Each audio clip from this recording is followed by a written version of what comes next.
All in favor? Right, you're right. Okay, And then I think I'm supposed to make, do we need to do this now?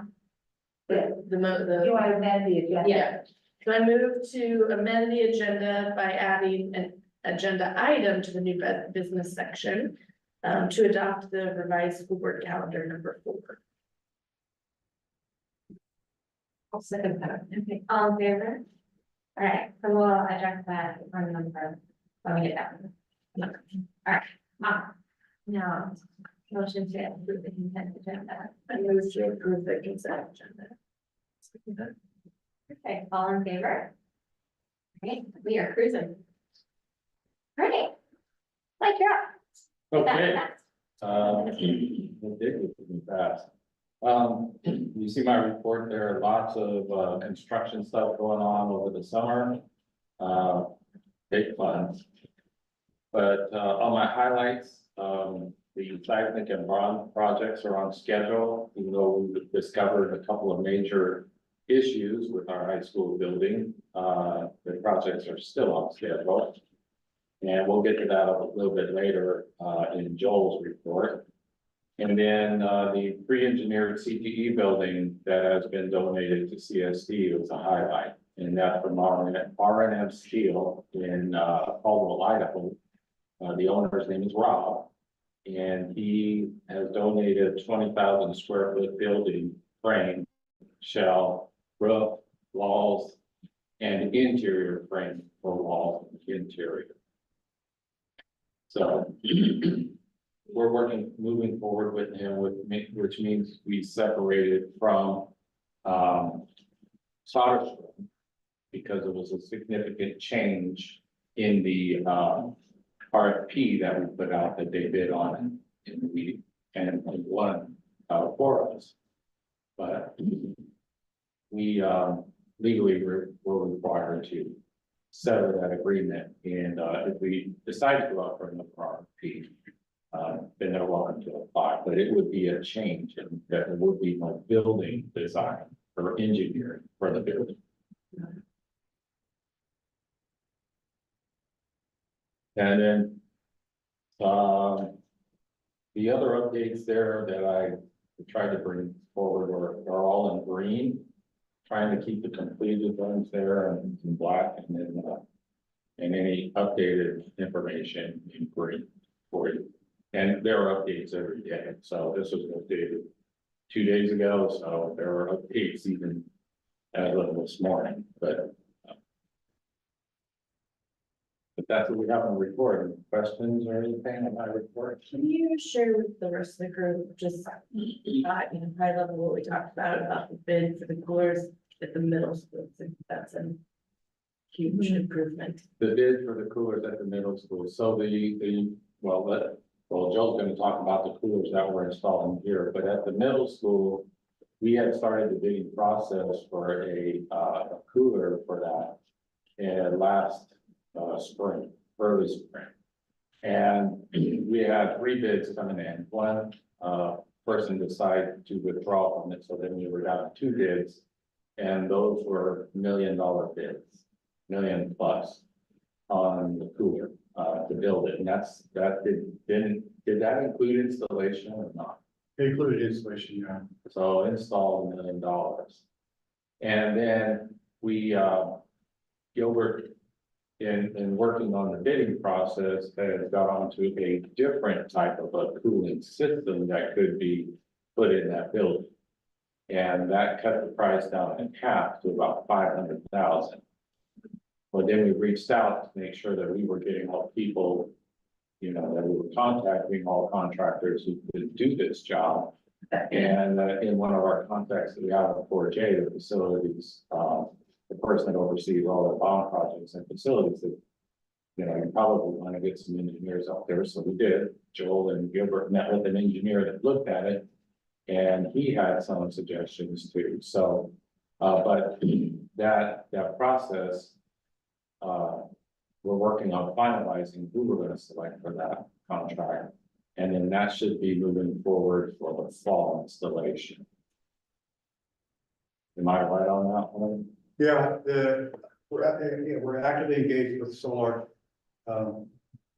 engineering, and so he's actually just today he shared with me that he has some good ideas that might save us even more money. And so I think it might be pushing to get it installed in the fall. It might be late fall that the work starts. But one of the things that's key for me is to understand what work has to be done in the classrooms, because there are components that are in the classrooms that may push, just for the fact that we don't want people, you can't have workers being in the classroom, classes in session. So we'll have to strategize about that piece of it. Some of the work, a lot of the work gets happened in the mechanical space, but work in the classroom really would have to be restricted to evening or night or weekends. What a huge improvement for us. Yeah. Absolutely. Thank you. Thank you for the question. Anybody else have any questions for Mike? No question, just a huge thank you and kudos for asking questions, networking, developing relationships, to get that huge donation for CTE. Yeah. He's such a cool guy. I gotta meet him because the superintendent I've been talking to said, you gotta go out and meet this guy. He's like easy to talk to, you know. And just, if it wasn't for vocational programs in high school, he wouldn't be where he is today. So that's his way of paying back the system for putting where he is. And he has donated over 50 for CTE programs throughout Idaho, and 2 in Oregon, maybe the third. Maybe. He's amazing. Thank you for facilitating getting it done. Yeah. It's a huge thing. Yeah. All right, I'm assuming we don't have any public comments, right? No. Okay, Wait, signed up? okay. All right, no special presentation. No unfinished business. New business. All right. An action item. I move to approve the superintendent contract. Okay, no discussion regarding that. Giving any questions? You get to think, as we've done in the past. So, all right, all in favor? Well, thank you. Motion carried.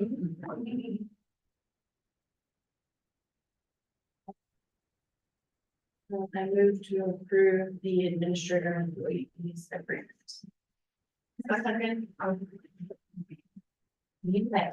All right, and then I think we do have the discussion on this. Information. Yeah, I have some Okay. information to pass out to you to explain where we are in the process that we use for this. And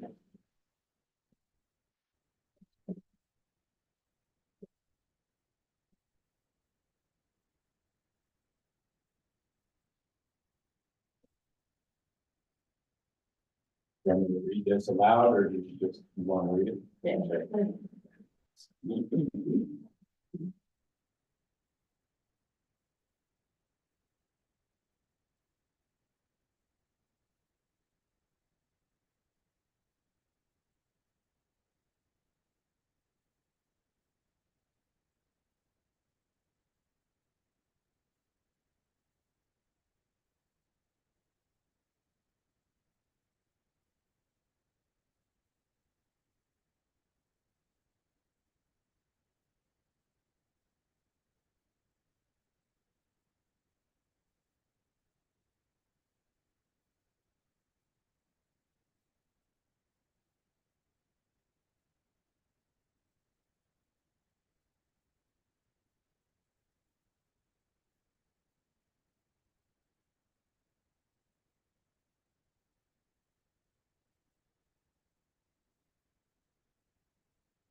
Does anybody have any questions for Mike regarding them? Everybody got an opportunity to read through it all. So I'm sure I'm forgetting something that you explained to me every year. Why are columns 3 and 4 less? 1 and 2 increasingly more. Actually, no, they're not. Columns 1 through 4 go down and then column 5 is higher. Why is that? I expect them to be increasing. They've been Send them over to me, I think. I think it's just. I think it's the days, right? Number 4 is based on 220 days, 5 is based on 235 days. Is that? Yeah, but Which one? so, okay, I'm looking at page 5 in the Oh, administrative. yeah, it agreement. makes sense. Yeah, it is. Columns 1 through 4 are all 220. Mhm. I assume column 1 would be entry level or the least experience. You move to column 2 when you get a little bit more Oh. experience, so it's an increase in salary. So why are they going down? Columns are aligned to the positions that are at the top of the page. Okay. The steps go by the Okay. experience, so they do increase. Okay, I don't Yeah. know why, it's like, I'm looking at this going, okay, why does this not make sense? Thank you. It's a very simple, Okay. uh, Yeah, it's not a straightforward whole table. matrix for one. Yeah, Okay, thank you. which was back I knew in it the was- days when this was developed, that was that's all you had to do. Now everything goes. You know, and then there was these steps that go this way with the Yeah. columns that way. Yeah, that's what I was expecting, so I'm sorry I didn't. Oh, pick it's up. okay. Thank you. So I'm gonna, I have not, I don't know, I know, I don't know school districts. So, each year you get to move up a step, so you're at the top by step 6, by year 6 of your employment. But it's step 5, Oh, and then a longevity step, and then a longevity, if you've been here 5 years, you have to be here 5 years to get that. so that's really year 10. No, you have. Yeah, there's that. If you're here, if you're here all 5, Yeah, if you're not here 5, then you stay on step 5 until you have 5 years, and I might hire somebody in at step 4 experience, if Gotcha. they came from out of district. okay, That means I have to be at step 5 for 4 years before they can get the compensation. okay, so they step through all of them and they'll be at essentially this top step by year 6. Okay, and then, so that's a step, and then each year these steps get increased by the 3%, 1.75%. 2.5. And what, generally, right, we use comparative data, how do you get comparative data, like, you just see other districts' contracts, and that's how you can pull it? I requested them from the districts, and then I go to postings that are on the COSA website for jobs. And I can pull all district level jobs out of there. And there.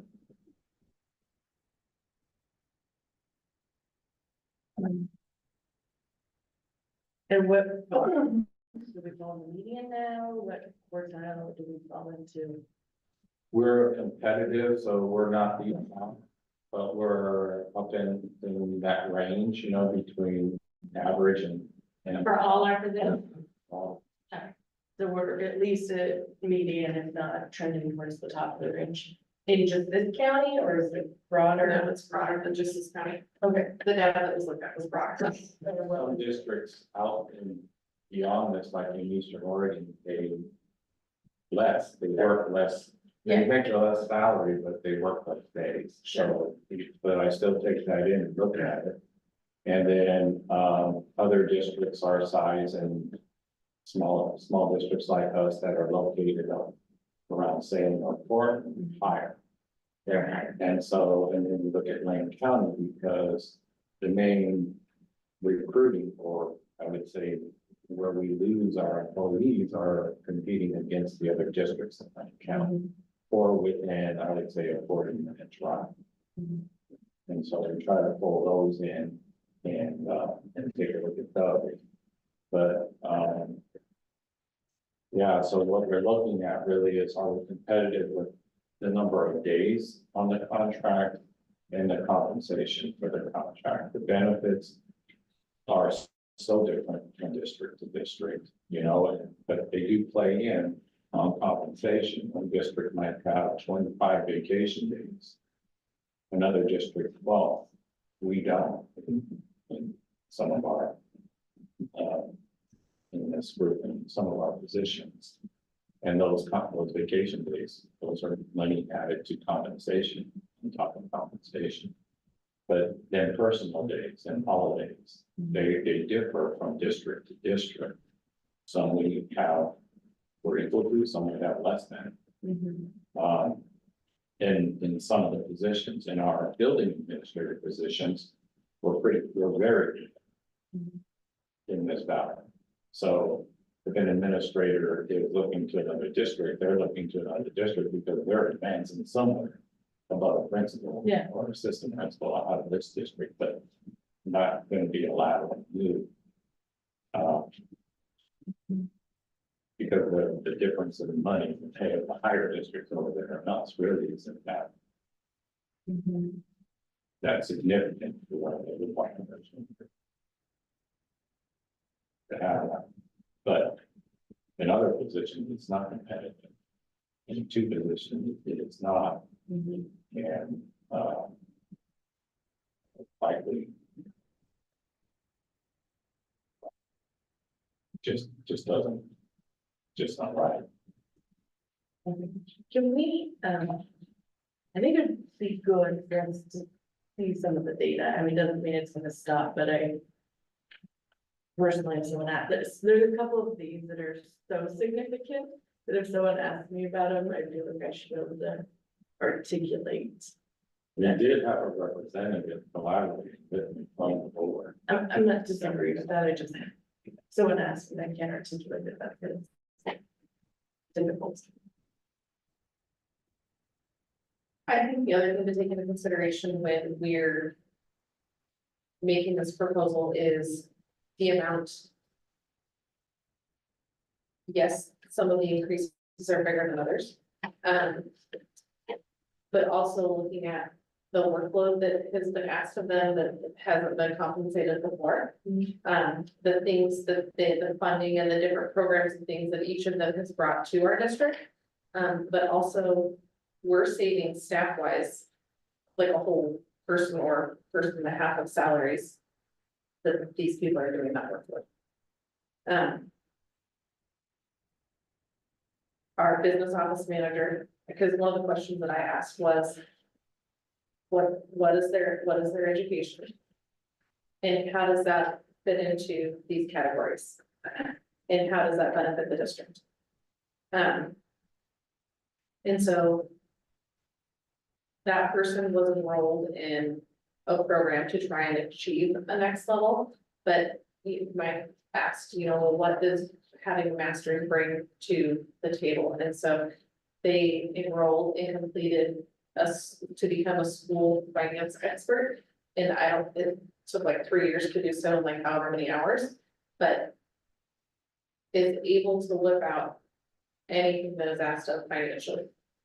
Yeah, I'm not questioning anyone's ability to do their job, like that's The not, comp wise, Yeah. like when you look at where we were, yeah, that's what I wanna see though. yeah, we were. I think we were that's doing well. what I just wanna see the state. Sure, yeah, when we were where we should be. Yeah, this isn't about anyone's work or. Sure. But I just think it's important for us to make an educated decision. So did you not want to move forward with this tonight? No, I'm Okay. bored with it. I Okay. didn't realize it would be so controversial. No, I think it's totally good. I mean, like, yeah, I mean, I think for other districts, I think it's good to know where people are at, and it's not bad to know. Yeah. Especially when you know a lot of people in the Can community. you email the cops? I can email the cops or those that are interested and we need to go over them. Sure. Yeah. I mean, I think those are, if someone asked me, I wanna say I did my due diligence to ensure that I'm doing the right thing for the district, especially knowing what's coming up next year.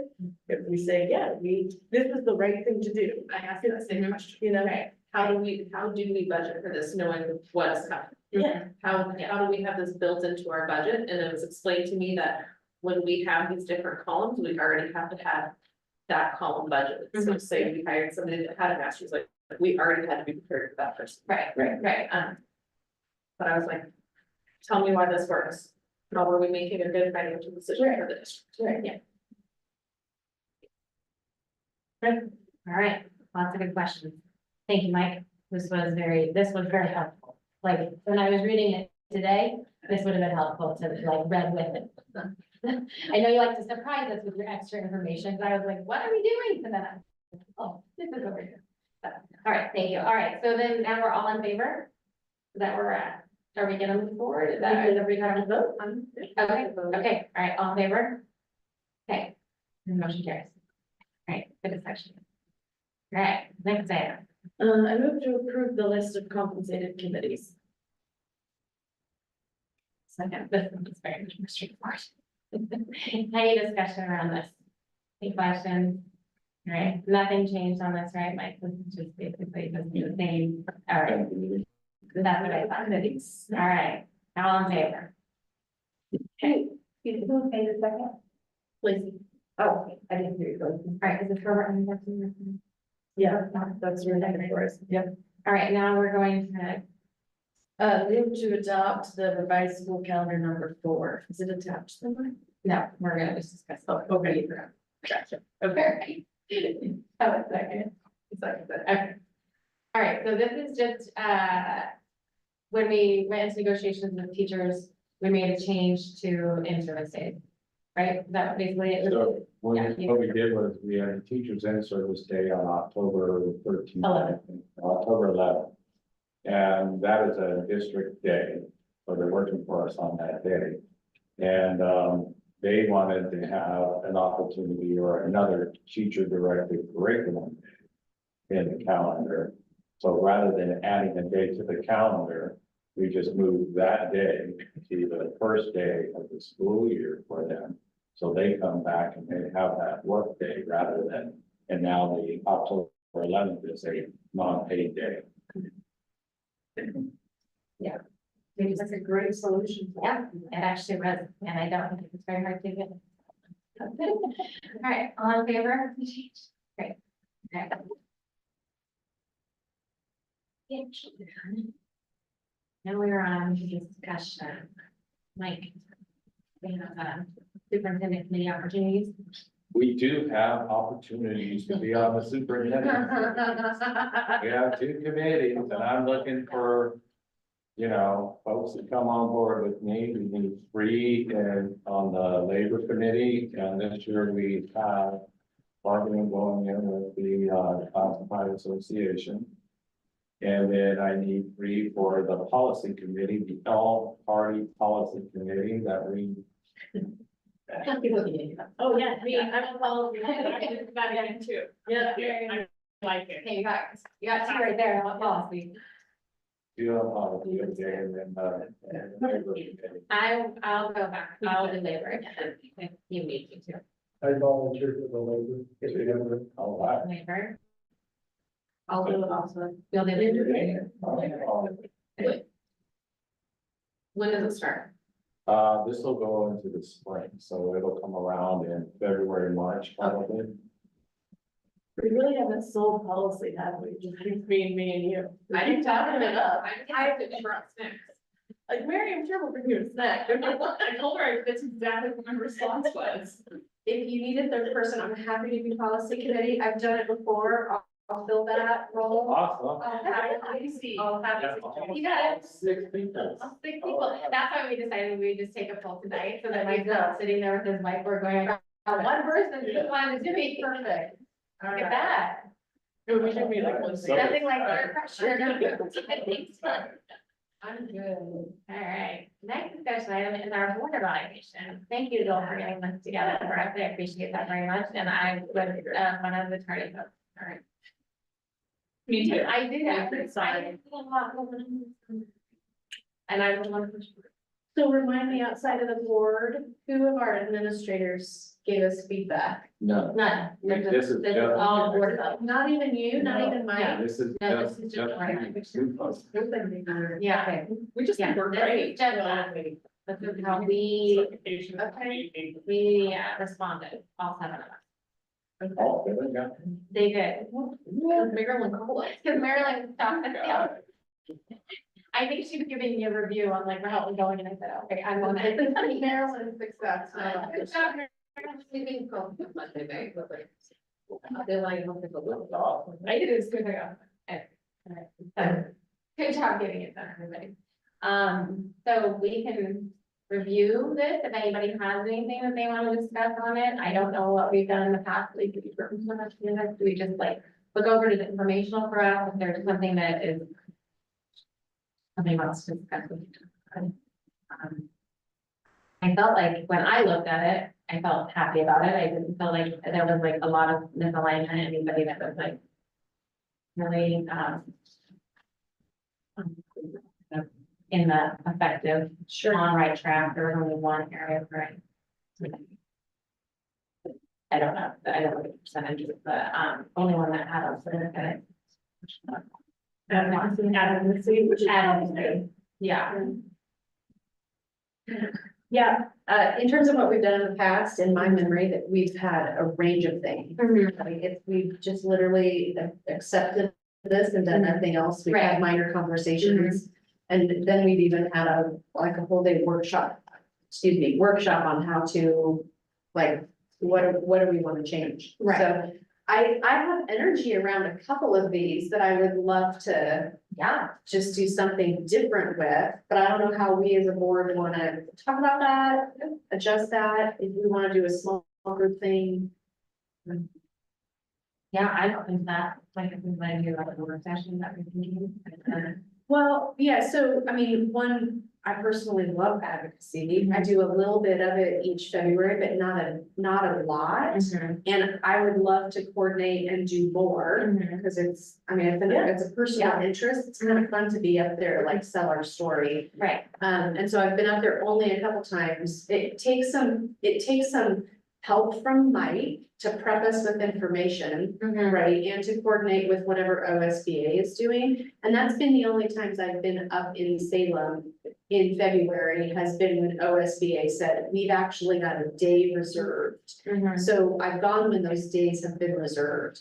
But we can go without that, like, we can do the extra effort and get appointments scheduled with legislators. And say, we need help, we need you to focus through that. So in order for that to occur, it would take some help from Mike to say, we need to focus here.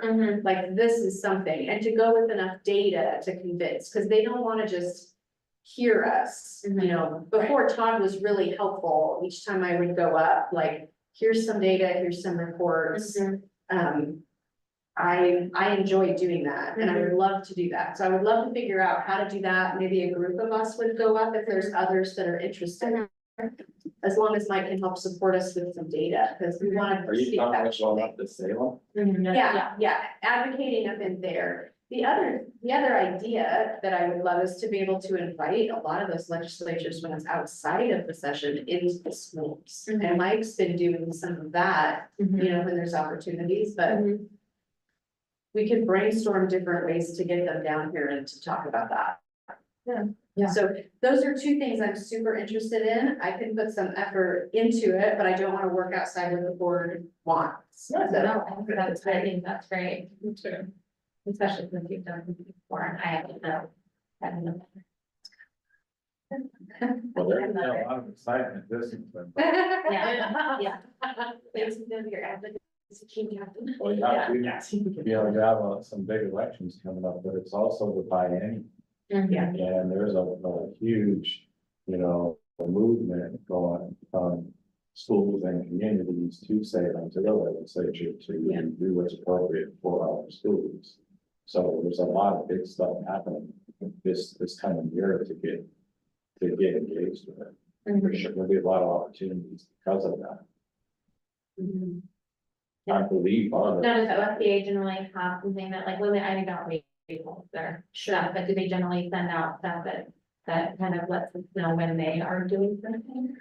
So on an every year basis, when the legislature is in, they do have highlights updated on their website. So that's something I read because I like to track what's up there. Yeah. The few times that I've gone up, have been when OSBA has organized Right. enough to say, here, like, we're taking a whole day, all school districts can come over, and the legislators have agreed to give spots of time. And so then when we sign up, it was me and one other person one time, and then I think I was up there another day just alone, but they would give us the agenda. Creswell and others that would be with Lane EST, we move around as a group.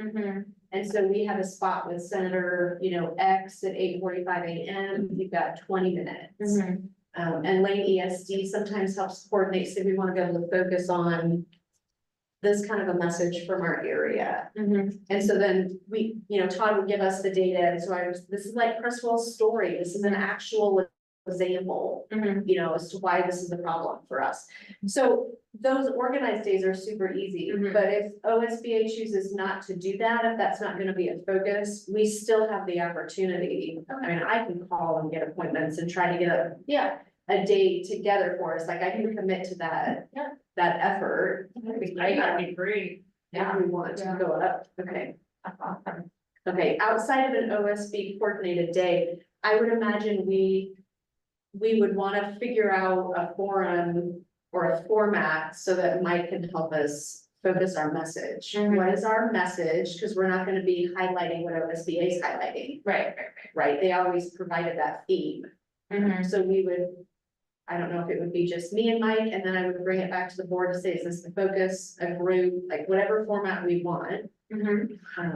But we would need Mike's help, so I'm kind of making sure like, you're okay with this? I think it's great, and I think Okay. where we start is either legislators names and contact information that we are currently, so we can contact them. Yep. When it's getting into the elections, it's kind of sensitive about when one of them's going to be, in an election time, because then whoever is gonna oppose that person wants to have a equal opportunity to present to be present or present their side of the issues or whatever too. Yeah.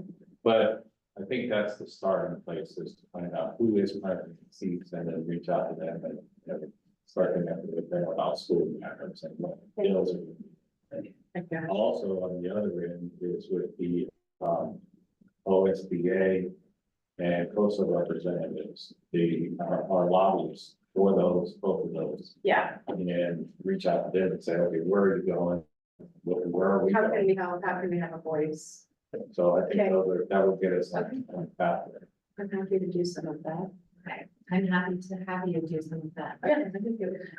Okay, so why don't I have a conversation with Mike, I'll reach out with OSBA, I'll bring something back. Okay. And we'll kind of slow roll it until it feels like now is the time. Does that sound okay? That's great. And then that makes me feel good about that one, looking thought that we were gonna do. Yeah, Yeah, like, it's hard to step into it, for sure. Right.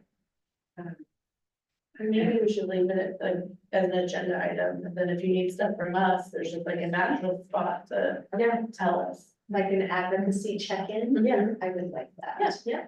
That way I'm not forgetting to tell you guys I need time. Yeah. And I'm not forgetting that. Okay, that would be a great Okay. solution. Awesome. Great.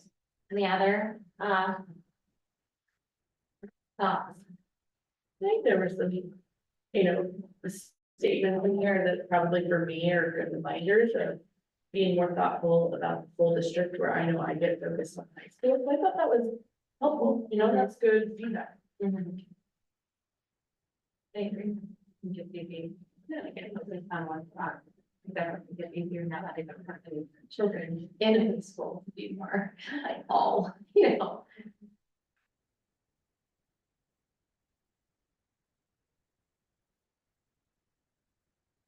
Is there also an interest in developing a specific check-in with our neighbors on a quarterly basis, even on a proactive way to say, we've had issues pop up when we work on our facilities. And so I don't know if that's an opportunity to have a different engagement with the Like a clear. community, like kind of like maybe. We do it, in my job, I see that we do it with our parks, with the neighborhoods, there's a specific group, we make sure we have time to talk with them about it. It just provides like an information sharing opportunity. Cause sometimes it's hard to get information Right. out or build a relationship, so that when we do make a decision that they don't appreciate, there's some underlying trust behind it. And it Right. provides the opportunity for them to get the information. Yeah. Yeah. So I've seen it modeled where it can be helpful. It can also be really hard if, like, if there's nothing to talk about too. Right. Like, I don't wanna invite people to come out to a meeting, it's like, nothing's happening. Right, right. So I don't know what people feel about that idea. Mike, what are your thoughts? Like thoughts? That also may be better to be like a superintendent led, but with board representation versus a school board only member. What would you like to see in the outcome be? An ongoing increasing relationship with neighbors. Neighbor with our neighbor, like the neighbor Yeah. here? Their neighbor. The neighbors of our property, so some middle school property. Boundary neighbors, ours, some that are close. Partners that are in here a lot that use it. It's a way to update, this is what we're doing. Here are concerns, we're not gonna be able to address all of them. I know they already address concerns through the different, applications and permits on how they use the facilities. So I'm not trying to reduce that. But I feel like there's some community members that don't feel like they know what's going on and they don't feel heard. So maybe this would give them, At least give the opportunity for opportunity. them, us to say, we've given you the opportunity. well, and, not everybody gets the Blackboard updates or the, whatever, the parents for, Mhm. not unless you're in the district, you don't know what's going on all the time. So I think that unless we're publishing it, I don't even know if people are in trouble anymore, but it will give them an opportunity to know what's going on within the district, give them normal updates like that we in the district are getting. It's good for thought. When I was at Sheldon, we had the Norwood neighborhood. And Norwood was a community like our west boundary here, with our neighbors. And because of the baseball field and where it sits on Norwood, we mean baseball, cars, driveways, windows, houses, everything. I mean, it was just a constant thing, those people were having, and baseball games, all parking in front of their houses or driveways, or they just couldn't get it out. I mean, it was just a mess. And so, and there was a couple of people who consistently came to me and said, hey, you need to do something about this, we need to know. So anyway, we got to talking and they put together a neighborhood committee in Norwood. And then there was monthly meetings with the neighborhood committee. So if it was like you wanted to have a neighborhood committee of these two streets and just have monthly meetings with them, then that's what you do. But they would represent only that they have that really are issues with what we're doing, the programs we're having with our school or with our property. But there are people beyond those two blocks, beyond this, that would have other opinions or perspectives on what we're doing with our property or our program. So, I mean, I don't know how you want to be most effective with what you're asking. I don't want to project that I have a fully developed scope in my mind, right? My intent would be over the last few years, from roads to fences to property use with tenants in the buildings. I mean, they're moving forward. We've made decisions that we've needed to make. But if there could have been an increased level of communication with people, maybe that would help people feel better about what our decisions are. And so it's more opportunities to talk with them, because at a school board meeting, we don't talk with the public. So I guess I'm looking for a way to talk with them where it's not one-on-one. I visited with a few neighbors when they called and said, come out, I want you to look at this, you know, this really makes me angry. But I don't have I don't know the answers. And so I come to you, here's, you know, and you talk with the individual, but I don't close out the loop with them, because you've got the answers, you close it. So is there a way for this? And I'm not thinking monthly, No. right? I don't think we Yeah. have the issues to populate a monthly meeting. It's more like every couple of years, here's the stuff coming down the pipe. Yeah. And we've got an ongoing relationship where we're building trust we're trying to share with you what's happening, what could be impacting your boundary fence. And I'm literally thinking physical proximity, neighborhood association. Or, you know, or groups that are using our property can be invited, but I'm really thinking about the people that are living next door to our facility. How can we be a good neighbor with them? I think that it'd be fair to ask those people that are gonna attend this meeting or that are gonna represent their things to either write up their, you know, when you go to the city hall or the city council meetings, you have to write what you want to talk about, or if you wanna be on the agenda to talk about things. Sure. But asking them to be prepared and to submit them ahead of time so that we can be prepared to give them the best amount of communication and knowledge. I think that's good. Yeah, I don't wanna make it a process that makes it hard for them to engage. Cause if it's not a school board meeting where here's a formal process we have to follow. I just want it to be, I want it to feel like a conversation. Asking for the heads up, great, but if they don't do it, you may not get your answer, but we can get it in the next meeting. But I feel like we're not closing the loop if we don't know ahead of time, like hold on, we gotta get back on Yeah. there, and then not everybody knows. Oh, until it's the next meeting, right? It literally may take three months. But if it's not urgent, like there easily can be some process stuff. But if we also have people like Mike and Joel in the room that are knowing they can share, at least this is what we know. May not make them happy, but we're starting to understand what their concerns are. They're starting to understand the priorities that we have to take into account. Right, because we're not taking into account their perspective. As a property, like as a small homeowner, because we have a different business to run, right? And so it's just the sharing of that. So that's my intent, that's what's in my mind. It may take some time to flush out or even figure out if it makes sense. So I'm just kind of putting that out there as an idea to consider. So you guys in leadership can talk about whether that makes sense, whether you have any concerns. Maybe what we could do is, you know, Mike's taking in a lot of that, right? And maybe we can talk about it, and on either the next month or the following month, you can have some time to think about what would you like to propose? Like, what does that look like from a district that makes sense and is manageable and something we can take on? And then we can talk about that. Yeah, I don't wanna step on Mike's toes as when it's operational, you make the decision. But if there's a conversation to explain the whys, at least explain the whys, that's like my intent, right? I'm not trying to change the decision, just explain the whys. Right. Cause some neighbors, they won't wanna hear it anyway, but other people may actually wanna understand the whys, and that's what I wanna be able to provide an opportunity for. So I heard that on this side, and we were proposing, some security fencing.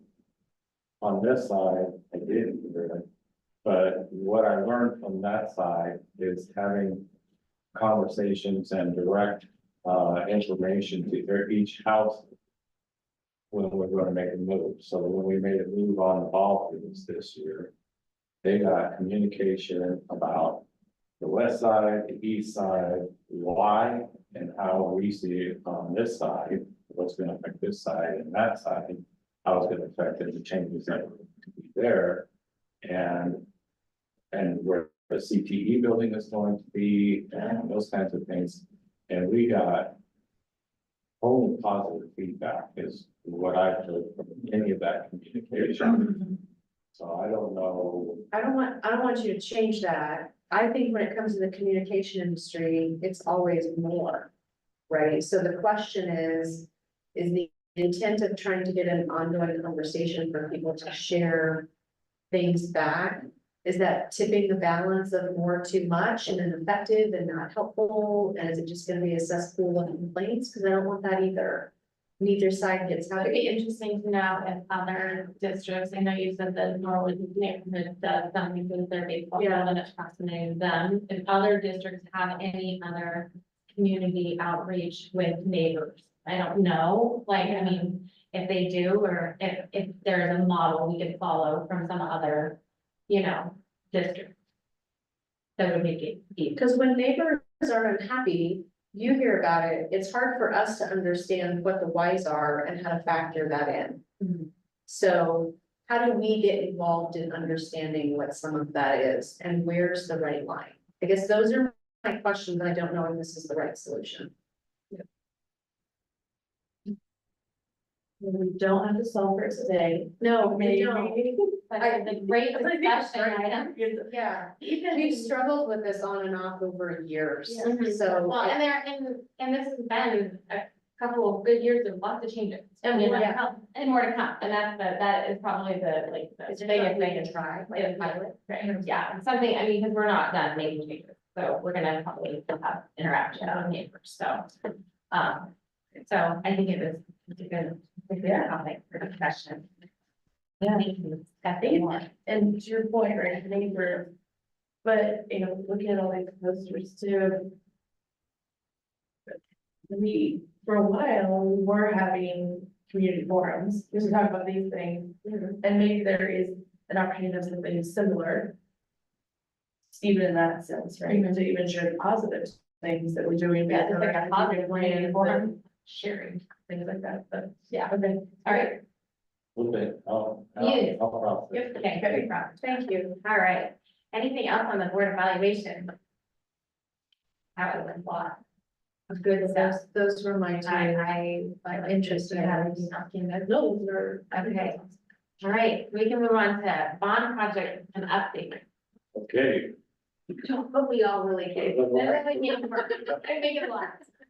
So what's happening around? Yeah, so items 6 and 7 are actually combined in the slideshow discussion, and I'll share with you guys, so we're gonna take care of 2 through 1. Yeah, I love it.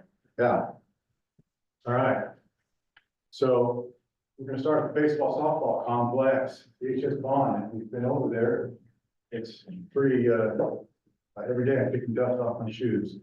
All right, so the work over there started basically right after the baseball softball season ended. Softball had a really great season, so they took a little bit longer to get started on their field, which was exciting.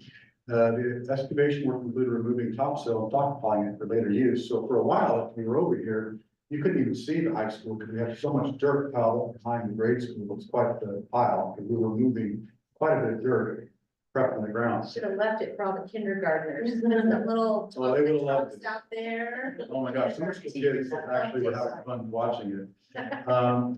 So interestingly enough, the baseball field has had the most dramatic change. And to the extent of some of the area, some upwards of 18 inches of soil that we brought in. So we basically, you take that soil off and you're reintroducing it back and leveling it out. And the layout of the baseball field was adjusted to be more compliant with standards. Those are some things that I had shared previously with you guys, if you remember. I didn't show this in the slideshow, but I want to kind of give you an idea. This is an aerial of our original baseball. Kind of looks like it got hit in the head on the side and it's all baked in or something, But what's interesting about that is distance. It's 250 feet on the right side. So if you're a right field hitter, throws it home run.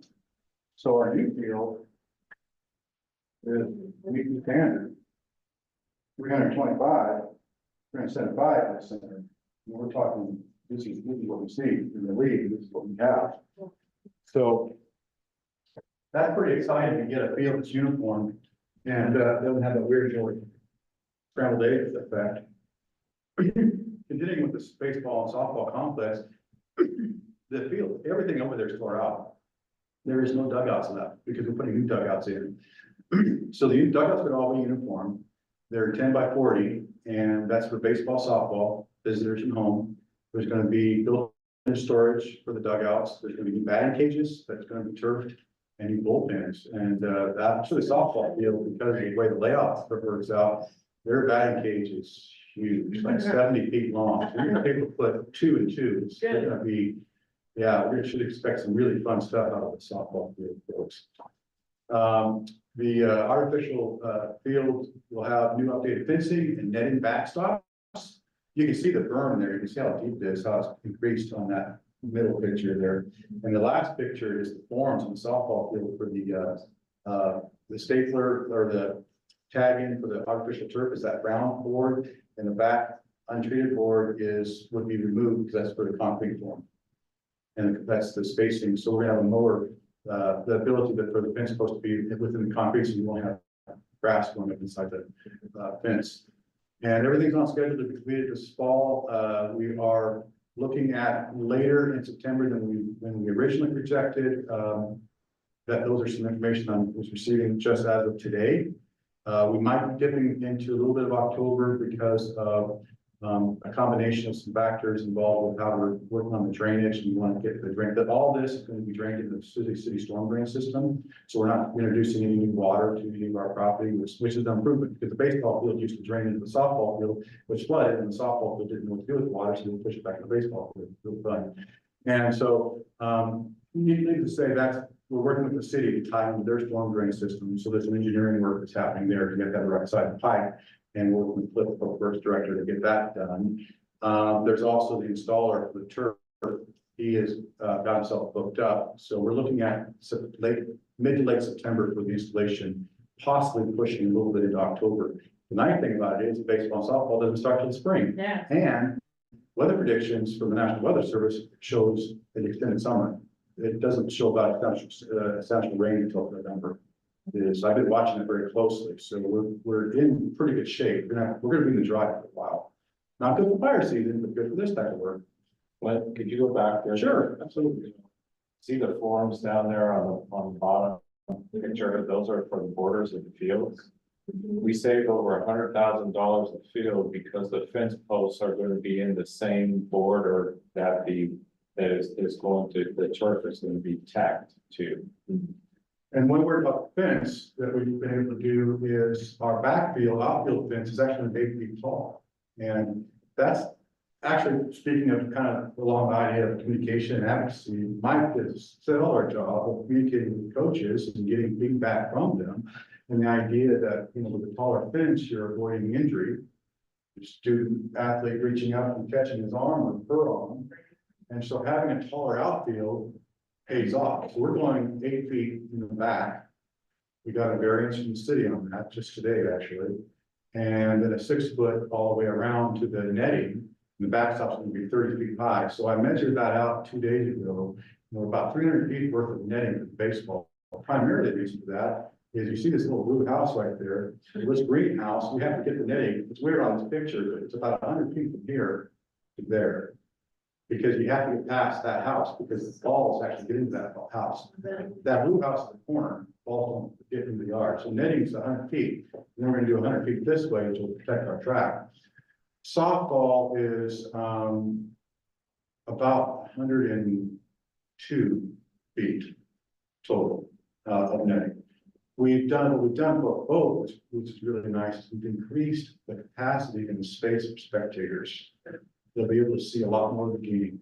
The dugouts have been pushed back on both fields, and there's a lot more space for people to sit and watch the game and enjoy the games. So that's a real plus. Will have their own bleacher. We're also working on the idea of some concession stands and storage and all the various components that are going to come along with baseball and softball. Is there any questions about that before we go on? And we moved the baseball field further away from the house. Right? Yeah, we did. Thank you. We actually pivoted to baseball. So we're in that picture right there, home plate would have been maybe like right here, now home plate here. Oh. So the whole field shifted like that. Oh. So it narrowed the amount of space. There's about back in the day, it was 30 feet between the baseball and softball. Now, in the most narrowest location, it's 15 feet. Still plenty of space for a mower to go through. You're not gonna have issues with the ball unless you have a heavy hitter. Well, you could, 325 feet, right into big softball, and softball pick it right back. But, so we have a narrow 15 feet between the two, but it's workable. Also, very nice. So continuing with the high school and bond, safety and security work. These pictures, show the progression of the fencing that's been installed there. And the fencing is 80 to 90% complete, maybe more like 90%, because we only have about 30 feet left, and that's right here. This, cast iron, wrought iron type fencing, decorative fencing in the front is still being installed. Everything else is fenced and gated and, locked, and so we have folks who are entering through proper channel, not just randomly going through in odd locations to the track and field. What's nice about this, you can see where the baseball's going to have a similar effect. The fence is right in the center of the concrete, like Mike just mentioned. So that saves money, but also prevents weeds and grass from going up.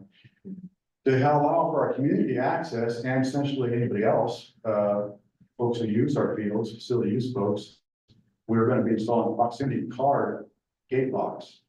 Where we can be issued a code or a proximity card. So if you fill out facility use, and you're asking for every Saturday for the month of November, we issue you a card that's good at that time, and at the end of the time, you hopefully return your card. If you happen to don't, the card just gets deactivated and you get access to the field. But it will allow for a more control and safer access to these, million-dollar facilities. And I mean, it's pretty exciting. I think a couple of the next pictures I'm going to show you in a second are. It's really is that work complex is important because it really is turning into a sports complex over there. One thing to keep in mind too is we're going to have a turf football field and turf baseball and turf softball field with redone track. That's a rarity when it comes to high school, especially high school our size. So we have a lot of potential for outside use of our fields that we can probably gain back money from, which through a facility use process would be facilitated. Yeah. So there's a lot of good use coming from that. So this shows some of the cement work we're doing, because when we put in the track originally, you may have recalled, if you remember last year, this was kind of a vacant grass dirt area, which was hard because then you just have dirt getting on the track. So we put in some concrete there. And you see this is being done. This is actually looking straight down the entryway for the athletic athletes. This right here would be where that new really decorative gate's going to go. And that's where the area is that we're still working on getting that gate into. This is exciting because this is an area, there was a maple tree, there was a volunteer maple tree years ago, which sort of got left. So you guys are familiar with maple tree, they kind of go wherever squirrel drops them leaf for the seed. So that tree was there, but it was not in a good spot because we actually realized that this drain was flooded from that maple tree. So maple tree was removed. This is going to be all concrete. There's going to be the new cast iron fencing that comes along here. Right over here, just past this, is that really cool gate that you guys saw the high school kids put together. That really fabulous thing. It's going to be a show burner for anything we're doing really. All that decorative gating fencing is going to tie in. So you have the athlete's entry point, tying into some spectator entry points here, to a vehicle entry point just past there. Really nice showcase look to get into your facilities. Ticket booth is going to go right here to allow for access and control into the space. We're also talking about, you can actually see this in the picture, handicap right here. We just yesterday, Mike and I and Gil talked about increasing our handicap space. But keep in mind that parking space and those spaces and that access is not just for football, for track and field, soccer, but it's also for baseball and softball. And by adding this concrete, you've added the ability for someone in a wheelchair to easily cross now to baseball and softball field without having to go over rough terrain. And we'll have extended concrete going out to an area where the bleachers are for a softball game or a baseball. So we're really trying to keep in mind that our patrons and our parents and our elderly folks, myself, Mike here. So are they gonna pave, are you guys gonna put concrete on the outside of the fence, or are you gonna open up all of the gates as they walk through the fence? Track through the fence? So, yeah, we'll have an established path during those games, so they'll be going through here, going across, and then on the other side, there's slider gates will be open to allow access. Is that what does that answer your question? They're not gonna go on the outside, they'll just make a path through the Yeah, inside. it'll be a path, an established path. So they're gonna open the gates and spectators are gonna walk through it. Mhm. So that, right there where that handicap parking spot is, there's a ramp there. And then if you go about 6 spaces down, that's where the athlete ramp is, that has handicap access. So all the parking spaces between those 2 points will all be handicap parking spaces. We might even increase on the other side in anticipation of the idea that you have your outdoor graduation. You have a big track event. You've seen the big track event at 6 schools. Actually, our school has been tapped for all the district track events because we're now the premier place to have track events. So, and including middle school. So we can have easily, if 6 schools come and they all bring minimum 40 athletes. We are gonna be volunteering till 8:30. Track meet, don't you took from us last time? Don't you have to provide so many handicap parking spaces per allowed parking spaces that are in the Yeah, high school? so we're actually covered because we have them in the front. It doesn't really do any well service for our folks on the game. So what we're trying to do is recognize the idea. We're actually trying to be proactive. No one's actually brought this to us. It's just us talking about how, someday I'm in a wheelchair and we can get through here. So, we're trying to figure, so we're trying to be proactive. That's actually something, going back to your talking with the neighbors and beyond that, that's news that I think someone would hear and go, wow. I think it's great, we've had some parents really struggle to try to get out to the field, it's a rough walk out there. And see, that new concrete is gonna make a world of difference. Now you can go straight across. Yeah. And there's on the opposite end, almost like bookends, the opposite end of this is another set of concrete. So you're gonna be, if you were walking to softball, you would straight across. If you're walking to baseball, you walk westerly, and then you turn this hard south. There's concrete right there, and you never leave half around. So that's pretty good. Yeah, let's see. So CMS, well, actually, before we leave the high school, any questions about the high school bond? No, but There's more seismic stuff. in the high school. I would say the fence looks so much better than I expected. Like, I knew we needed to do it, so I was on board, but I was a little worried about how it's gonna look. It looks great. It looks very nice. It looks very nice. It's very easy to see through. Yeah. Candace and I talked about that, we were out there, I don't remember what it was for, but we were like, we kind of thought it was gonna have like a visual barrier. Yeah. For some reason in your mind, you hear it's all fence, and then we got them, we were like, it doesn't feel any different. Yeah. It's just like you can see everything, it's really well done. The, up there where they're working on the top picture to the left, where you see that tractor. I think that's a tractor there, or a bobcat, yeah, a tractor. That's gonna be a practice facility on the outside there. Yeah, we squared off everything with all the T's crossed and I's dotted on that. And so when the baseball's off the field, we're gonna use whatever dirt is left over and level that out. A nice level place with speedy grass. So if anybody's missing natural grass and playing football, we can go up there and. Football's on the field and soccer means, I mean, we have baseball, softball field, they can practice, we have that. The sled, And they're not gonna fall the in. blocking sled for football can be out there. That conversation. You can actually see it a little bit here, it's right there, this area, right there, just past that is this right there. This area will level up, you can see some of the dirt. There's already a berm, so we're basically meeting berm and leveling it out. And that is not wetlands, it's up land from wetlands. We will be with a wetlands expert who's shared with us that would clearly do that. Very nice. There's no issue with impacting the wetlands. Now, in the past, all that work that's being done there was a project that was planned to go there, and Nathan was one of the people who was going to work on that project. But because of the objections of the neighborhood, that project never got started.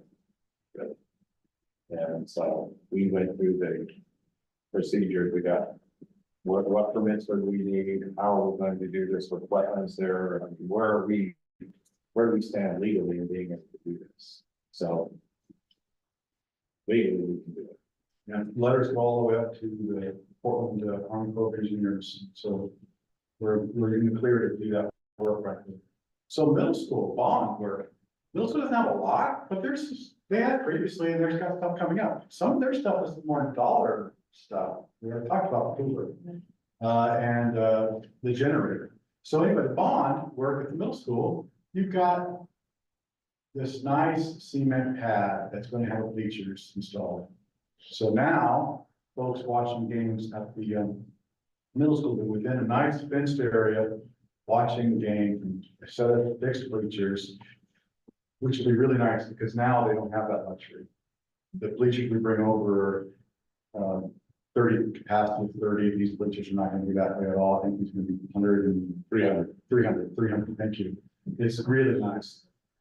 The pictures don't capture all the bond work there, so from the top, we've got the cement, both there's a cement pad, you see that in the picture. Bleachers are scheduled to be installed in early September, possibly earlier. A lot of that has to do with the arrival date, because the bleachers are coming next week, but they're like a giant jigsaw puzzle. And apparently my time will be out with, pliers and wrenches that we have to put together ourselves. We're looking for volunteers. If you want a community party, you know. We'll build the pictures together. Well, I don't know, when they get here, we'll have to figure out if there's instructions, and if they're in English, we'll be able to go around like that. Get it all done. It's gonna be exciting. Oh, they will come, there, no, because of we bought two sections and they'll go side by side. If we bought, we went higher, we really needed ADA, ramps for it. Just making sure that we're avoiding that very good common right, yeah. So, the last, the third bullet has to do with the track and field. The fencing over there is actually completed. Currently, the main gate is unlocked, but all the other gates are locked. And when that, the same procedure that we're doing at high school, proximity pad will be installed through the facility use process, you'll be able to access the field. Once that's installed, we'll be able to close that gate and have a more controlled access going through the facility use process. And then you have the last two bullets has to do with some of the things you guys have already talked about. We're collaborating with an engineering firm to address the HVAC chiller. Mike did a really good job of capturing that data and that information for you. Interestingly enough, he actually told me today that it's possible, going back to the original idea, might be cheaper, but he's exploring that.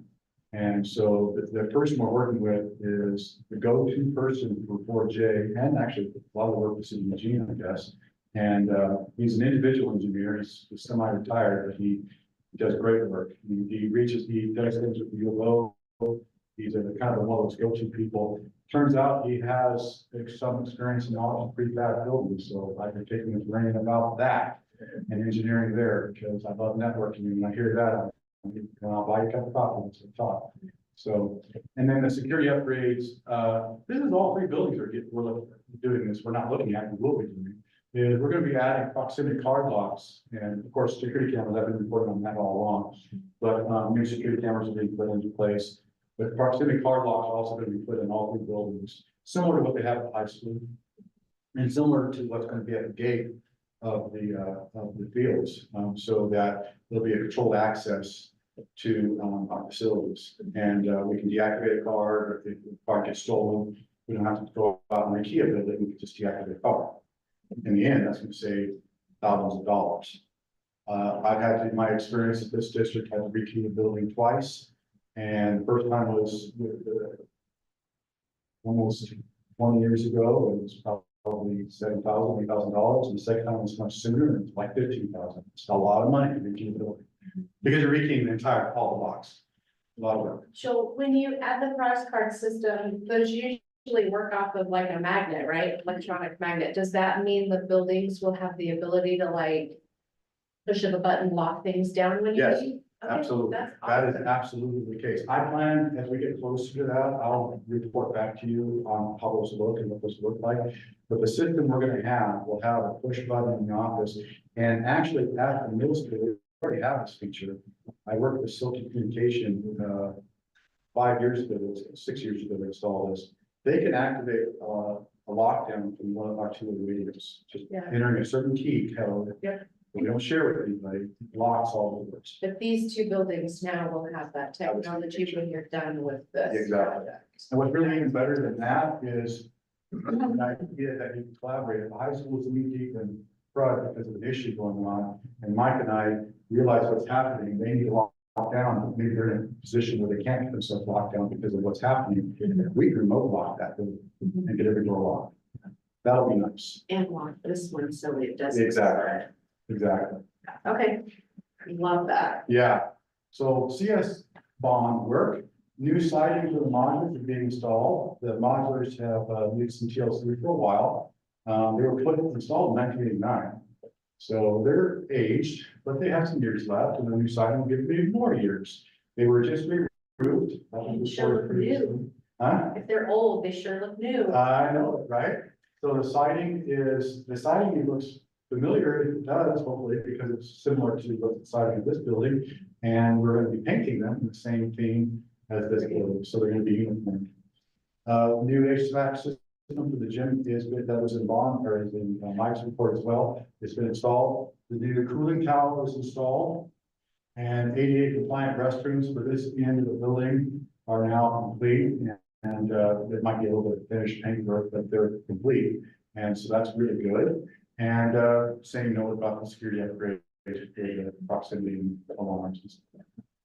Any questions about the elementary? Before I move into, I think our next slide is going to be going into the science connect. Yes. All right. So this is kind of an interesting one. And it's kind of a big deal. It's actually a really big deal. You've been to high school. Some people might think it's a huge deal. The seismic work of the canopy. So we started tiring into the canopies. Canopy was originally scheduled to be there, but retrofitted seismically because it's attached to the building and it has to be in a footing. These buggers right here had to be addressed. What we learned is these weren't deep enough. We also learned as we tore in, see these right here, these had to be added to the safety measure. Literally, when we tore into this, the picture doesn't capture it. There were cracked, severely broken trusses and beams severely enough that afternoon, we stopped our inspection and said, we have to get this done, or this building will collapse. It was that serious of a safety issue. So that's what we installed immediately and put the red flagging up and said, this picture is taken in early August. And so now you have this repair issue happening. How do you address that? And what about the other parts of it? If that happened there, is it going to happen elsewhere? The canopy is original to the building in 1967. It has age-related deterioration, like I do. And so it's starting to show its age, it's starting to fall apart. This third one is key to me, as you may or may not know, I've been in fire service for many, many years, over the years, and served on the board, and fire suppression, fire service, fire protection is kind of near and dear to me. That canopy may have sprinkler, but see all that fuel? That is just dry kindling for a fire. And a fire would literally crawl along there, and there is no firewall, fire breaks. So if you had a building fire over here, I can guarantee you that fire, before the sprinkler heads can even kick on, spread across and hit the admin building, hit your gym. Because if you remember from the pictures I've shown before, the high school is actually several buildings, A, B, C, and D. In an ideal world, if you catch a fire, you get isolated to one building and you get enough water in it to keep that building from being destroyed. But you also have all that your sprinkler system to keep the other buildings and your firewall and fire breaks keep the other buildings from being hot. That canopy is just like one chase spray, boom, fire just spread very quickly. I've had that conversation over and over again with the previous fire chief, the current fire chief, fire marshal. It's been something we've always wanted to try to address, but it was just difficult to do. Well, if you combine all the fact that we have tore out damage, and you have a fire suppression issue, you start looking at the costs of the repairs and the costs of everything else, it was deemed that new steel canopies would be a better placement for those. And so we can forego seismic work, do demoing, recover back credits for the non-seismic work has to be done, because now you do demoing at about a third of the cost roughly of what the other piece would be.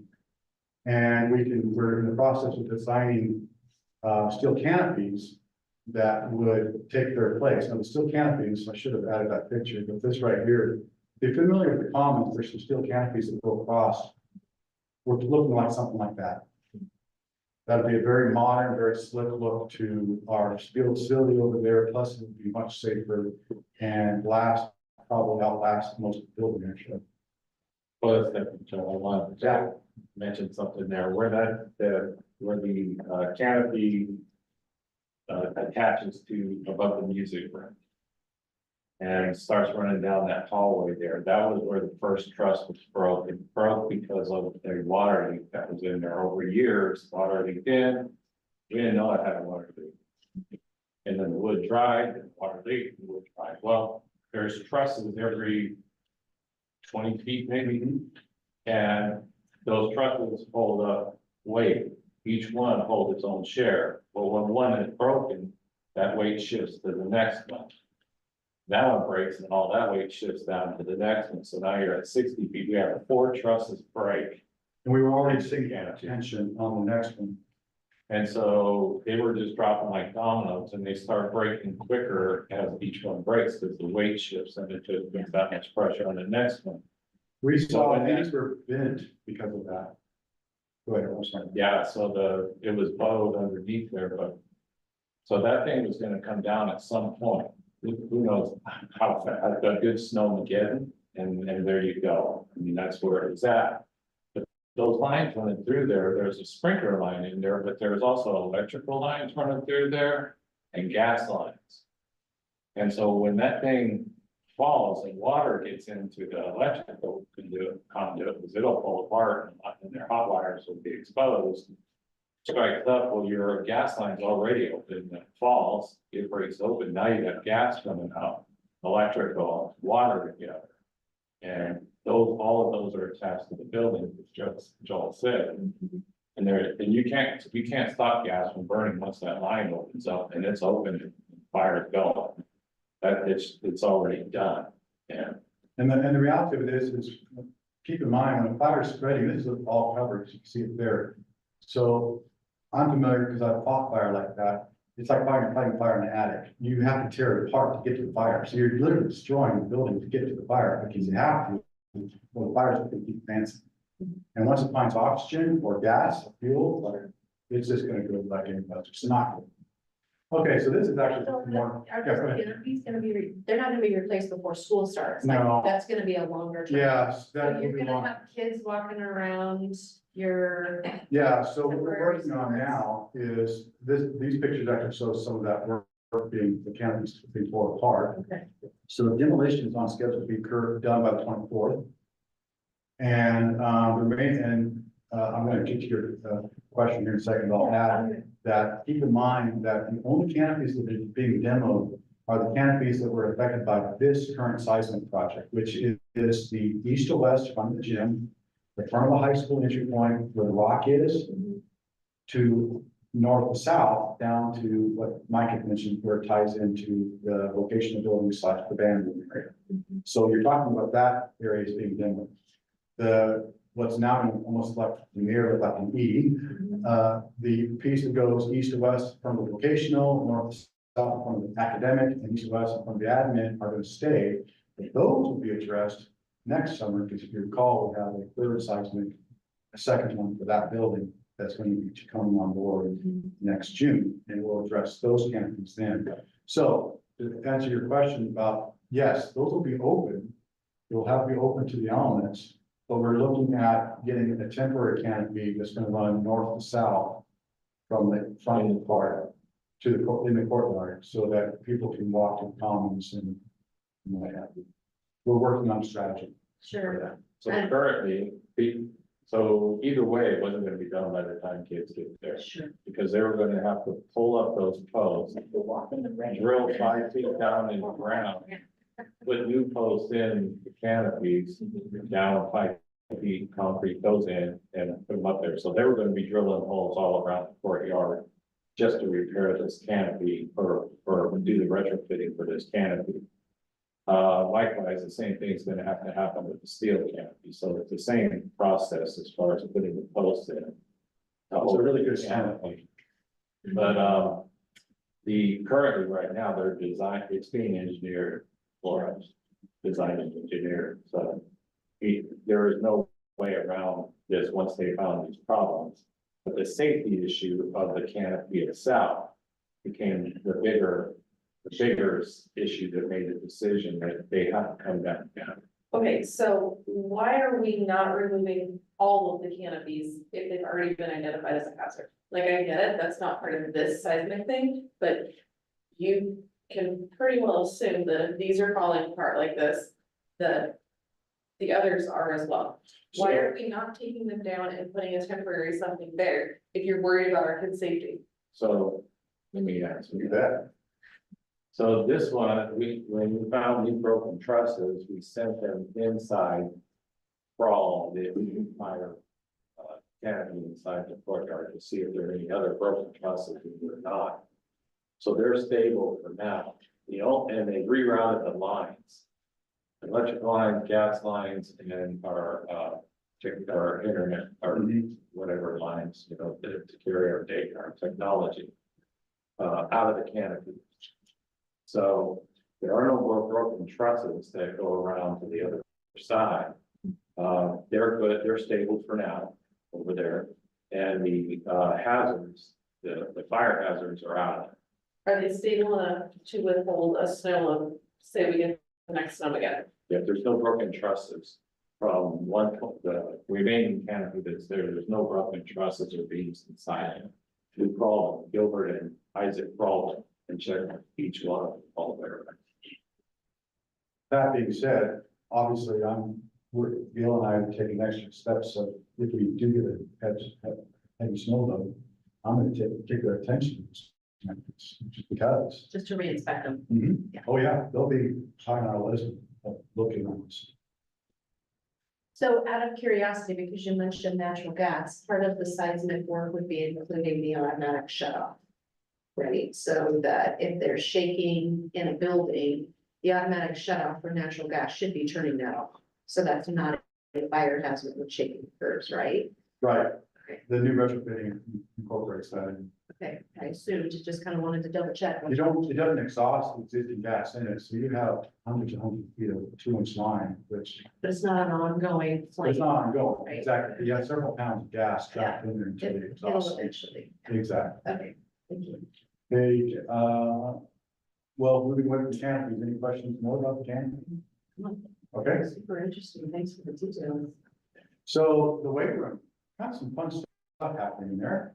So the new seismic wall fittings were installed in the interior wall that separates the gym. That's this puppy right there. That, it wasn't able to capture the picture, it's kind of dark. That floor is suspended up, supported by trusses underneath. It's a good 2 feet below that. They poured heaviest amount of concrete because that wall is the back of the gym. That's the bleachers, and that's a heavy wall. And so there's some serious trusses and serious stem wall here, and serious seismic work that occurred right there. And that work involved having to remove an interior wall that was inside there, which now gives more space to the weight room. So the weight room is now getting more square footage. It's also because the exterior wall, if you remember that wall that was there, that used to be a cafeteria, those windows were all the way up. Those windows were not actually fire code windows or safety windows. They were splintered the old fashioned way, like a nasty cut. And so we've been slowly replacing them over time. But this is now, we're gonna have a nice storefront effect in the front, seismically sound, and new doors.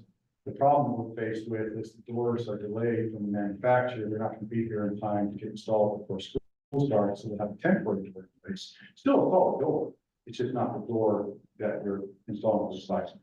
So there will be a door in place for access to the weight room. The weight room will be usable for school, Those are exterior windows to the commons? to the weight room. They'll be to the, It's in the weight room To looking the out. corner, the corner. I thought when we looked at the plans, that those were going to be high windows allowing natural light in case of an active shooter, or something, like for safety reasons, like they were gonna be high, and they couldn't see into that room. So these windows are, well, they're higher off the ground, but these windows see out, can't see. That's what's going in there. Yeah, we'll have a, not just for simple like that, like some different ways, you know, doctors looking in, when they look at that person. It'll be nice. There's also in that space, new padding. The floor right now, it's just rubber mats. The rubber mats are being replaced with actual floor padding that's built into the floors. So it's going to feel like a real weight room. New LED lighting. It'll be much more energy efficient, right? And less electricity. And we're working on visiting team locker room being developed into the existing restroom area for the weight room. Because if you recall the history of that room is actually the original cafeteria. Those restrooms were the original restrooms for the cafeteria, but not just the cafeteria, but the original restrooms for the gym. So when there was a game, they were oversized because they were meant for home games, you know, and you had big restrooms. So now you have a weight room that's huge, big restrooms. So there's an opportunity to do some remodel work to create a team room, visiting locker room, which we're seriously lacking. And we're exploring those options right now. So this actually shows you more complete. That same wall that was opened up, that's that stem wall right here. The back of the bleachers, now it's covered of all that concrete right there. We also needed more restrooms for student access throughout the day. So there's the one restroom, there's, I don't know, there's probably 6, 7, 8 toilets in that lot in the girls' restroom. And in the boys' restroom, there's, I don't know, 5 or 6, and well, now the boys' restroom is going to be the team room, but that other restroom is going to be accessible to the courtyard. Yeah, yes. Anything with the referee room, you know, are we doing any work in our locker room or referee? Not yet. The locker rooms, we want to remodel after, we want to get input from the coaches and all that, but the locker rooms remodel will happen next year. Okay, and when that happens, will we redo the rec room? Yeah. Good. I just remember the rec hall was complaining about it. Yeah, I hear it's horrible, so I was just very, It is. that's exciting. I Yeah. mean, it's all exciting, but. So, main gym, that's the big hub of construction happening there. So, aside from reinforcements has added the system wall, this, you know, you have the back wall, now this is pictures taken from the mezzanine. This wall, each one of the walls are actually stem walls. So heavy reinforcement was added. Steel plating put down here. There's also, the next picture is going to show some steel plating up here. Since the walls were opened up, installations installed, which allows for sound barrier and also insulation, heating and air. Well, there's no air conditioning in there, but heating retention. So the room we won't have to heat it as much actually, which would be nice. This shows where these puppies are being installed, all these beams, and these puppies right here are going to go across here to create retention arms, keep the building from it sways. It'll relieve that will absorb the pressure or absorb the strength of the earthquake and keep the building intact. Because I've shared this before. The whole idea behind seismic is the ability to have that space to be habitable immediately after an earthquake. That's a key. So you may have to exit while the earthquake's happening, but you should be able to get right back in for safety reasons. And then there's just some more work here. New bleachers are being added to accommodate more seating, and that's going to make sense here in a second on the next couple slides for the main gym area. And the gym will be, all this is going to be done before school starts. So, mezzanine, where that one picture was taken, we have a wall here because we had an opportunity. There used to be bleachers right here. Those bleachers, well, that was always the weight room, always the wrestling practice room, but it was very limited space because it had the original bleachers up there, the original to 1967 pictures. They were not seismically sound. To make them seismically sound was going to be very difficult. A lot of building. Oh, that was very hard. And they were mechanically out. I mean, there were so many pinch points on that thing. Every time I would cringe, you'd have to see it move. I just think your fingers being caught, you know. So we have an opportunity to remove the bleachers and added this wall here, this opening for, at this egress, but also for mat removal, so you can get the mats down on the main floor, the rest of the events. And then a doorway right here, this is the top of the stairs, this is mirrored on either side, there's that door, this is that doorway right here from the inside, actually. That's what that one picture is taken right down. So the living room is actually much bigger now. And with this wall, it's gonna provide a nice separation of space. It's also going to, I was thinking about this the other day, I'm sure with Mike, that sound in that gym is going to be different. You're gonna have a louder gym. That's gonna be a rocking place in home games, because you have sound escape up to the mezzanine, that has nothing to bounce off of. It just gets trapped, now that sound will be hitting that wall and bouncing right back down to the audience. So it's gonna be a really cool, really good piece. Any questions about that work here? Well, this all on yesterday was done, by the way. Yeah, that picture was taken, I thought picture was taken just 2 days ago.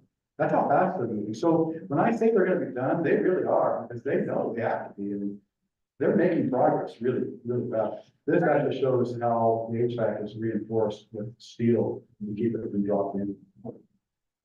Are you concerned with the less occupancy seating? Because there's games that I've been to that we've needed people sitting in those bleachers. Yeah, so we're actually, these doors are disappearing and bleachers are being put right here. These two sets of bleachers are being replaced to add more occupancy. So we're kind of trading off essentially. Okay, So now people won't have to be up on the top balcony in the peanut gallery. They'll be actually down in the big out there. that's great. And that actually was the last one to show. It's a lot of work. Any questions about the whole project? We'll keep you updated as things keep moving, but a lot of work this summer, a lot more work in the next 3 weeks. It's a lot of change in a short amount of time. Yeah, That's what we asked for. It is, it's great. we'll do it all over again next summer. I love it. Well, with that, I love it. Keep at it. Thank you, Joel. That was very good presentation. Yeah. Great job. I like your pictures. Helps me visualize, I think about all my thoughts about it. I'm like, that's very great. I don't know how you all are feeling, but I could give you like a quick overview on finances and where we're at with finances on this. All of these projects that we've done starting last summer with the fields out here and the improvements that we did in Creswell and now where we're at there, we're still within the $4 million awesome grant. We haven't touched the bond funds at all. So where we're at with the $10 million facility out there in the athletics, the $4 million awesome grant was originally focused on the sports facilities or athletic facilities. And we've gone well beyond that, just in the partners that we've made and what we've been able to do there. So there are millions in savings just on the complex alone. With the building coming in, the CTE building coming in and the contract that we are not having a contract with Soderstrom, that's about a $3.5 million savings with those. If we contract out, subcontract out the work, Soderstrom does it, that's 20% of the 14 million, whatever it is that you save. So the millions start adding up as we do our own subcontract now, which we're already planning to do. So, but on the roof over there, the seismic work, we saved $200,000 on Gilbert contracting the roof out and taking it away from Kennedy Commercial. So that's 200 grand. He did all the demo work over there on the walls. So that's another, I don't know, 80,000. He's also building the walls back in. So that saves us another 40,000 putting walls back in there. All the siding out there on the portables, that's Gilbert's thing. He's doing that himself, those projects, he and Isaac. And I don't know, it just goes with all the bids, the way we're going about it and contractor, subcontracting out from us, from the district office. We cut out the middle person on all that, that saves us 20. And some of those, you're paying 20% to the GC, the general contractor, and another 15% to the architecture engineering to contract it out somewhere, so you're getting close to 30%. On top, I mean, that you're paying out to the general contractors to contract it out to the subcontractors. And we've cut that in half. So we're saving, each contractor we hire, we're saving that 20%. And if there's architect or engineers involved with solder strength, another 15%. We caught on to that with some of the projects at the high school. When we started getting, they started showing us for even SDS had signed those alternates is what they call them, our bond projects that are joining in with their seismic work.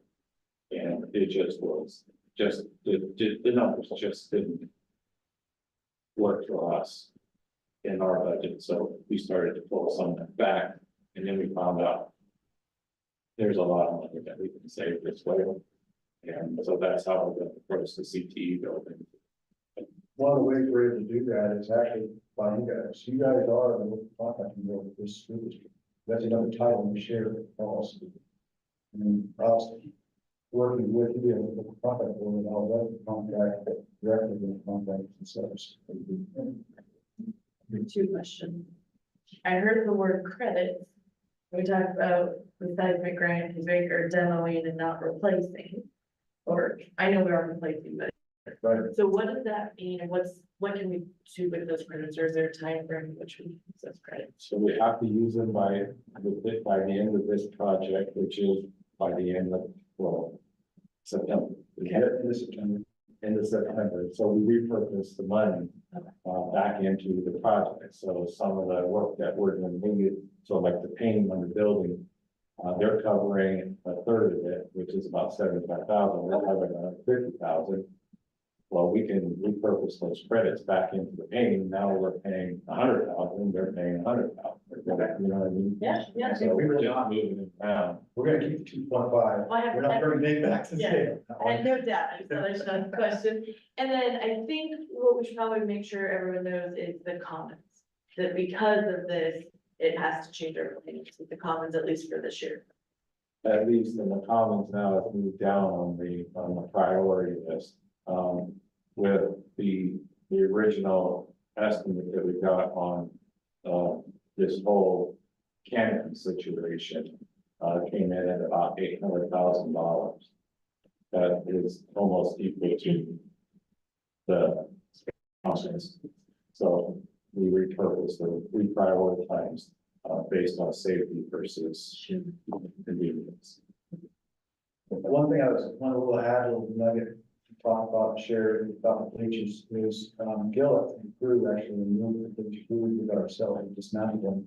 But by doing so, we were able to recycle the metal ourselves, but we also recycled all of the bleachers, and that's actually sitting in the wood shop. So our wood shop at the high school, we would have a project with a lot of it. And this is pristine wood. This is not completely That's good. very tight wood, no, not a lot of knots, very tight.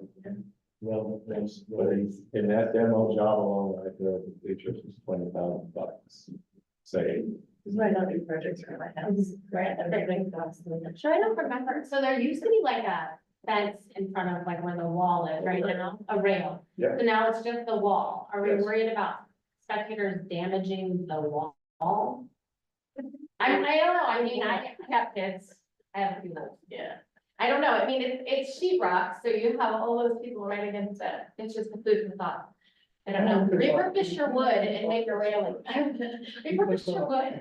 maybe they go up so high, you know, like 5 foot with some kind of a board. Yes. Yeah. Such a mall. It's sheet rock. It's soft. Kids are not. They're, okay, I'm like, did you Good get job. that? I didn't see in your superintendent report about lunches. Did somebody want to talk about that? Chanel? Lunches. Free lunches for all, K-12? Well, that means all right there. Yeah. We applied for the CEP. Or should we have a CEP program? And we tried this 3 years ago and, we only qualified K-5. Our middle school and high school, we were just a little too high. But we reapplied in April, May to it's quite the paperwork application process, so it takes a little while, but, they got back to us and we do qualify now, K-12. I think if I remember right, the data points, our high school is still just a little above the 40% mark, but they take the average, and on average, our K-12, we were below that, so that made us qualify. That's So right, we're- understand. Well, what's the data point? Are they looking at average median income in the community? They are, Is that? I'll get back to them next. I don't want to say the wrong thing, but So I love K-12, but did that mean the average income in the community just dropped? what the state's looking at, yes. Mhm. Okay. Okay, so that's not necessarily the case, but we're able to respond with free lunches, so. Yeah, and before we were off by just a couple percent, so it wasn't not a huge change. We kind of went over that last round that we couldn't offer it to everybody, but yeah. What's odd is they go by the average income in the poverty level of the community, which is hard to get through, for kids that are more difficult because our free lunch, free and reduced lunch applications is higher than the income that they estimate out in our community. Interesting. So we have more poverty in our schools and that makes sense in our community. We have a lot of retired folks that have money that don't. Sure. Yeah. Okay, well, that's wonderful. Thank you for working through that application. That's super exciting. I feel like the community has asked a lot about that. Like, why is it only for that? And, you know, we hear a lot of that. So that's really exciting. And we have some of the districts in the county that are K-12, some were like us and only had to be qualified for one of their grade levels, but they decided to fund it through their general fund.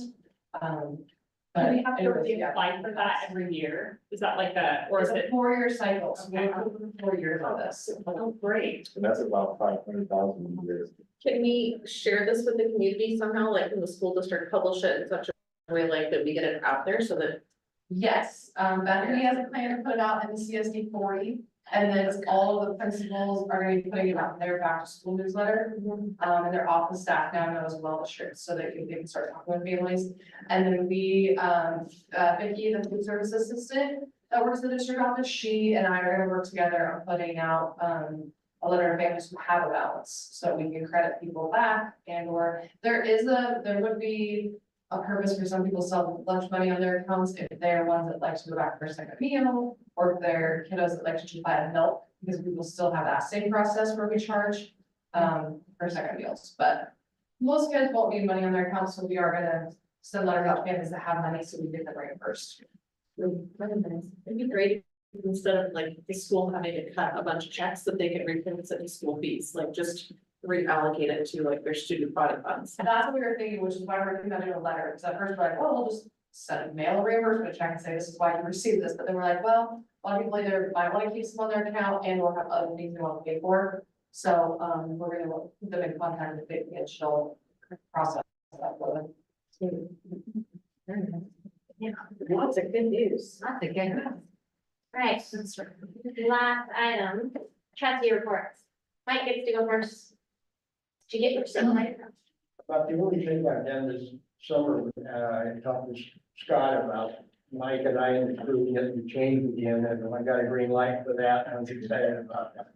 What are you gonna say no to you? Yeah, it was a very challenging application. The only people that signed up. Correct. Oh, yeah. First I'm gonna time- watch, but you enjoy I it. asked him, he told me a parent was talking to him and he wanted to do it. And he looked at the parent and said, are you kidding me? My boss's boss's boss. You know, and the parents should get to enjoy and watch. Right. Yeah. Let you guys. I really enjoy being part of that. It's, I don't know, I refereed football for 30 years and now I get to stand on the sidelines and when somebody says, hey, dummy, what game are you watching? I know It's not you. it's me. Are you helping again, Lacey? Happy to, if they need me.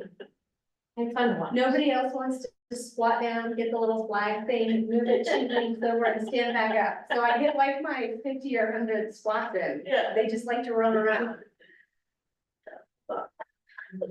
That's all I did. Mary, her report. I met with Mike and walked through all of the things. That was really great to hear all the details. One thing that I did do this summer is I went to one of the outlaw softball games, which is like some of the Creswell girls and then other schools, and I just want to say it's really fun to see them playing against, or with girls that they played during the season, does that make sense? And like the collaboration, but it was really fun, and there was other teams too that had Creswell kids, so kind of a fun thing to see these small towns coming together, and everybody's talking about our softball future build. Like of dreams, that's what it feels like, like that's what it felt like, you know, all the other small districts, like super excited for stuff. Yeah, I've been back and forth with the high school a whole lot, going to different football camps and practices and all of the things. But the thing I'm probably the most excited about, I know that you two know about Lawrence Field, how they have all the flags that line their fence. I've asked the VFW if they would consider donating flags. Also, there are 141 fence posts that go around the track. I mean, every other. I was thinking maybe every third or fourth, every third would give us 47 of them, but I think it would be super cool, and not just to do for football games, but you know, we would have enough of them that we could do the back, like the center field or like fence for the softball and baseball fields. And just be able to, I think it would be touching, I think our community would be super supportive of it. So I'm waiting to hear back from that, and then I have to talk to somebody and ask how the heck we can attach them. We would be responsible for storing them, so keep that in mind. I'm gonna come ask for a closet, a shed. Are they building a new ticket booth? Is that what you said? Yeah. That'll be at the end of the concession stand. Before the old ticket booth. Yeah. And others looking to solve that problem. I'm There you just, go. Want to take something off the plate, Joel?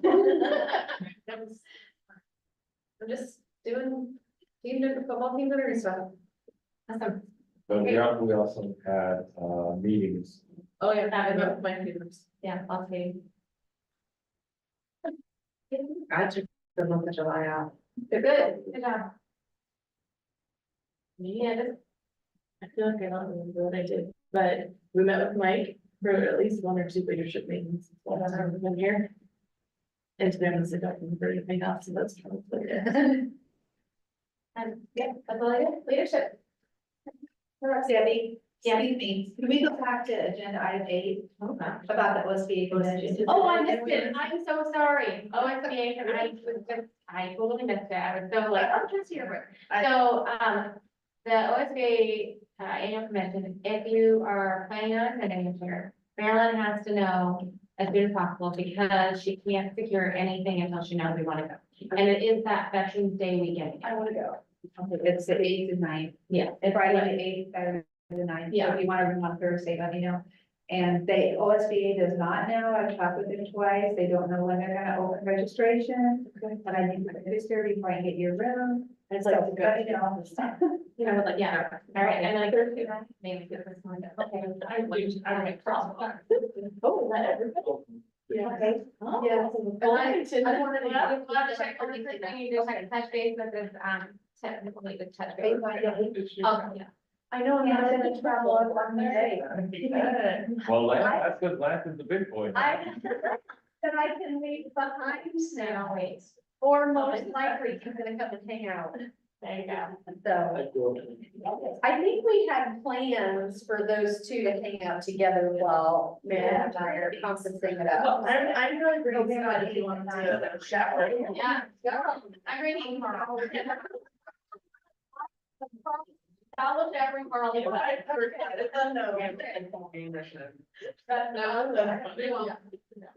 I'm so sorry about that, Marilyn. That's okay. Are you good? All right, everything, Okay, everybody's going? everyone, we just need to touch base with that. Everybody's gonna go out We're there gonna do and stuff with him, other than that. We can talk about our last meeting. All right, Thank you. all right, and we're adjourned. Everybody have a lovely.